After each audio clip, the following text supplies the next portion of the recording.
It is UFC Seattle fight week, and it is the UFC returning to Seattle in over 10 years. Still a phenomenal fight night, even though we lost a couple great fights on this card, but still a great fight night in front of a crowd in Seattle, headlined by Henry Cejudo, Triple C versus Song Yadong. And Henry Cejudo, as we know, is a very established bantamweight and was a flyweight and bantamweight champion, as well as an Olympic level gold wrestler. So that is an amazing resume from Henry Cejudo, who has gone toe-to-toe with some of the best in this division and has already been etched in history as a top guy in the divisions. But he takes on a young and hungry rising Song Yadong, who is slowly showing that he is going to be a formidable and he's a strong-handed bantamweight in this division. And if you just look at the card real quick, as I just mentioned, a bunch of fights were canceled on this card. Curtis Blades 313 was moved. It was moved to 313, but honestly, I'm not too mad at it because that just adds more good structure to the 313 card. It needed a couple better fights added to really make it stronger, and they did that, so not too mad at it. We also lost Dominic Cruz's retirement fight, which is an absolute brutal decision that had to happen. That's a brutal result that he had to retire because of a bad training camp or getting injured during the fight process through fight week. But whatever, Rob Font gets a new opponent. And then Edson Barboza is still listed here on the fight card. So I'm not sure if that was shaky news that came out that he's off the card due to injury. Maybe he's still on at this point. We'll just have to wait and see on the actual fight night if he's going to be there or not. But apparently he was supposed to be off this card due to injury. The main card looks really nice, even though they took off Curtis Blades' fight and Dominic Cruz. And then also, you got some cool prelims. So this is my overview of UFC Seattle. Let's start with the main event. Let's just go straight for it. Song Yadong versus Henry Cejudo. Now, Henry Cejudo is, of course, a legend in the bantamweight and flyweight division. One of the few UFC fighters in the UFC that could say they were a simultaneous two-division champ. And he's coming off the loss from Merab Dvalishvili. It's been almost a full year since we've seen Henry Cejudo.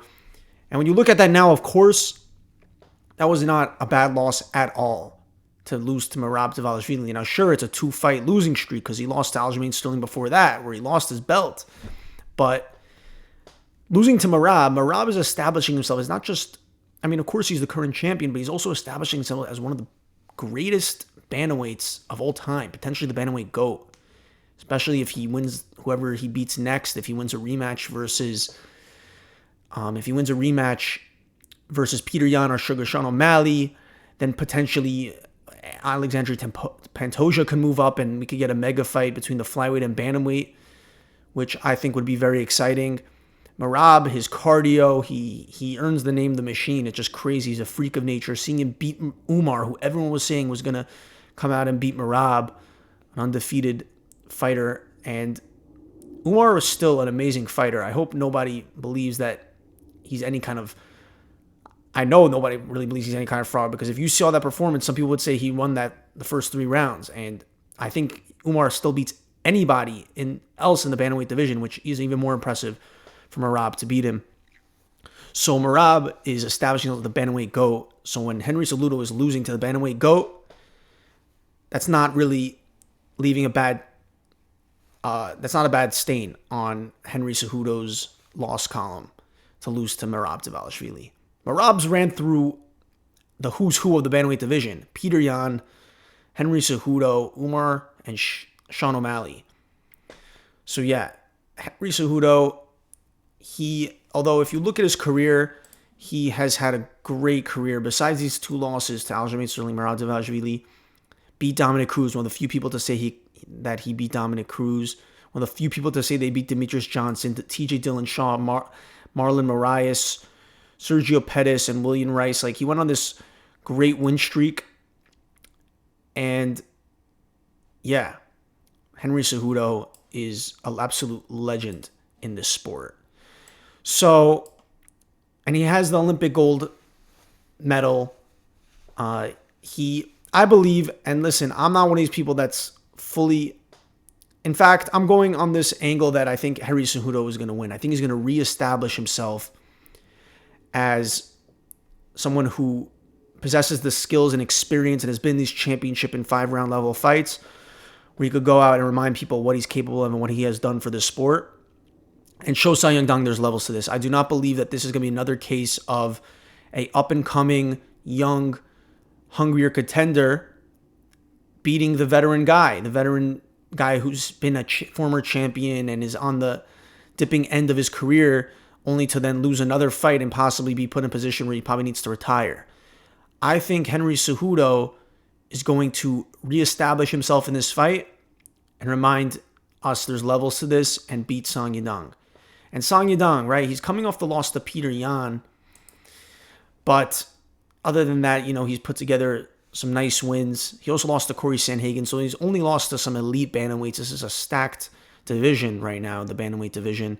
So he's only lost to Peter Yan, Corey Sandhagen, a few other early losses, but overall, Song Yadong coming off the loss to one of the most skillful guys in not just the bantamweight division in the UFC, Peter Yan. So can't really, both these guys are coming off their last losses to elite guys. But in this one, I feel a lot of people are riding with Song Yadong, and I'm just feeling Henry Cejudo for some reason. I feel even if he doesn't get a finish, which I think he's going to do enough to get the decision over Song Yadong. People could easily count out Henry Cejudo because he got manhandled in his last fight versus Merab Dvalishvili when Merab Dvalishvili carried him across the octagon to Mark Zuckerberg. And I think people are underestimating Henry Cejudo in this fight. I'm going with Henry Cejudo. But yeah, this is a great main event. The next fight we could discuss, great co-main event, Brendan Allen versus Anthony Hernandez. Anthony Hernandez has been putting together a crazy win streak. He's on a 6-fight win streak, I believe. His last performance versus Michel Pereira, UFC Fight Night main event. He's beaten Romy Kopylov, Edmund Shabazian. Yeah, he's on a 6-fight win streak, and he is looking scary. He's looking scary in this division, like he's legit. And I believe this fight is designed for him to showcase his skills even more and beat Brendan Allen to command possibly getting a top 5 ranked opponent. And yeah, he has the grappling, he has striking, he's looking really good right now. This fight only looks like it's going to continue to build his momentum, and the stock's going to rise for Anthony Hernandez. For Brendan Allen, coming off the loss before that, he had 4 wins in a row, but then he lost to Nasruddin Imavov. Brendan Allen, maybe he'll show a little bit more of a sense of urgency in this fight than he did in his last fight with Nasruddin, and try to grapple a little more with Anthony Hernandez, and try to have these grappling exchanges where he could slow down Anthony Hernandez from maybe the pressure that he's going to bring or striking.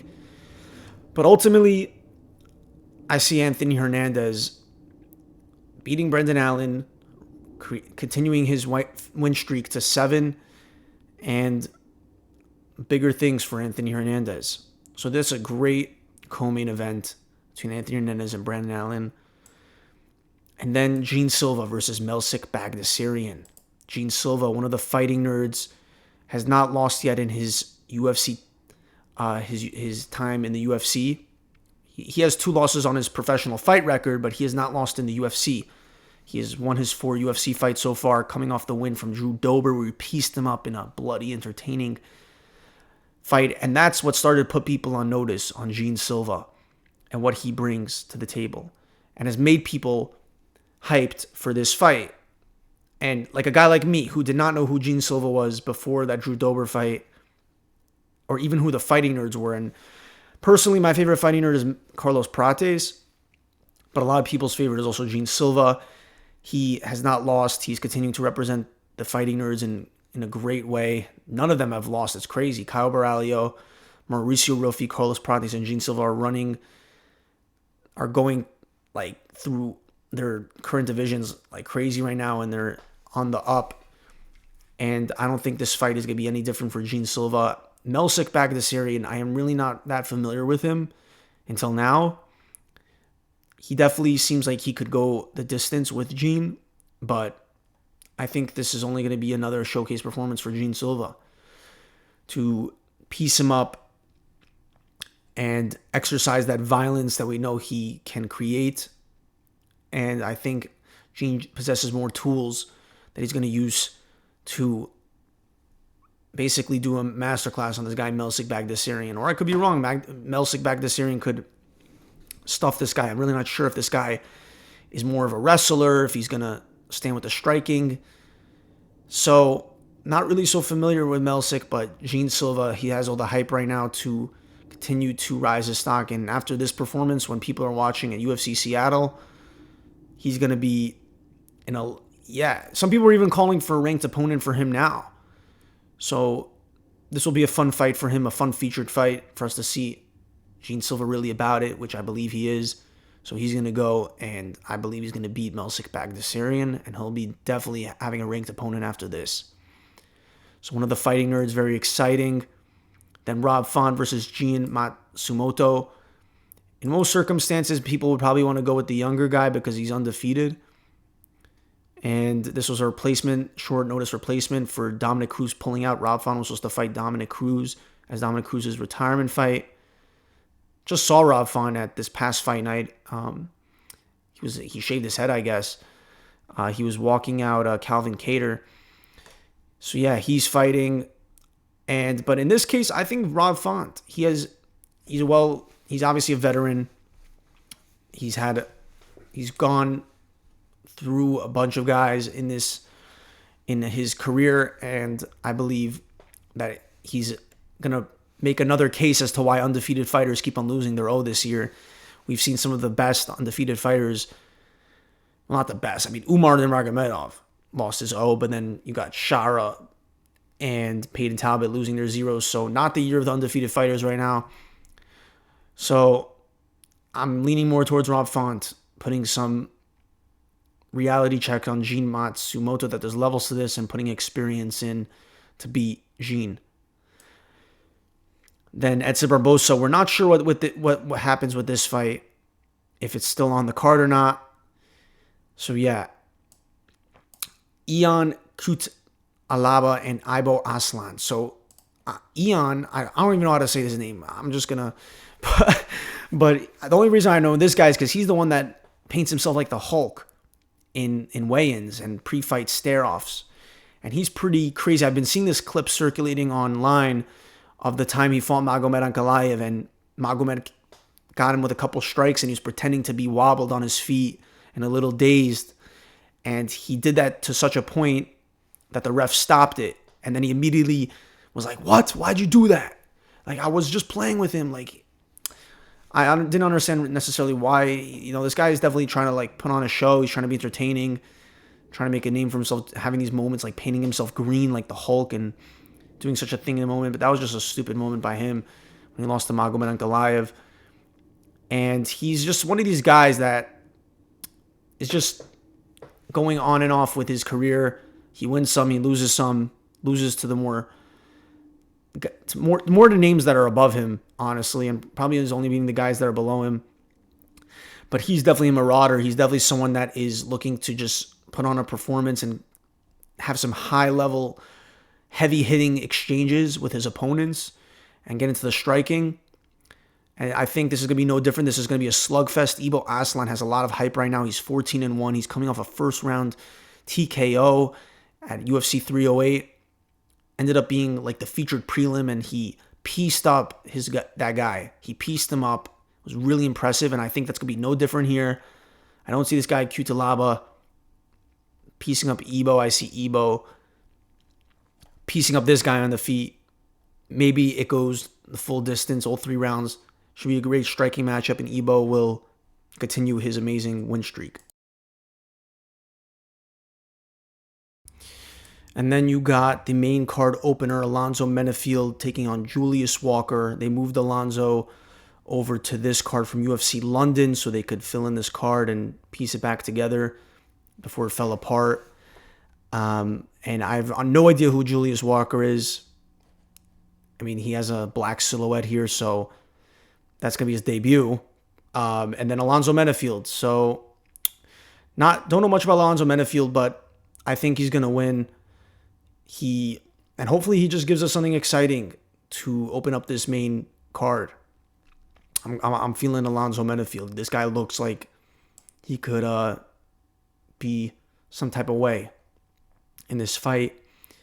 The prelims, a couple of fun prelims. You got Mansour Abdul Malik, Ricky Simone, Andre Philly, who's been in the UFC for such a long time. Real veteran right here. So he's taking on Melquizel Costa. This should be a fun fight. And let's just see Andre Philly do something exciting and get the win. And then Nursultan Ruziboyev, who was also a late addition to this card to help fill it out, versus Eric Mikoniko. Nursultan, his last fight was a loss. I don't even remember who that was, but I think it was on UFC 308. Before that, he also lost to Joaquin Buckley. And then before that, I think he beat Cedric Dumas in Atlantic City. So this guy, at one point, I thought maybe he would be on a certain level in middleweight, but now I just see him as one of these NPC-type fighters to just float around and help fill out cards. So, now Sultan Ruziboyev in the featured prelim. And that's pretty much the overview of UFC Seattle. So again, extremely great, excited for this fight night. It's a great fight night. And Henry Cejudo versus Song Yadong is going to top it. And yeah, just to look at the current situation with the rest of the UFC events, you got some great fight nights coming up. Kopp versus Almabayev. And then Pereira versus... We're 2 weeks out from UFC 313, guys. Like, that's insane. This card's going to be so amazing. And Vittoria versus Dolidze, I mean, that fight night's all right. We'll see how they fill the rest of it out. London's stacked. That's a stacked fight night. I cannot wait to break that one down. And then Mexico is shaping up really nicely. So enjoy, guys, and until the next time.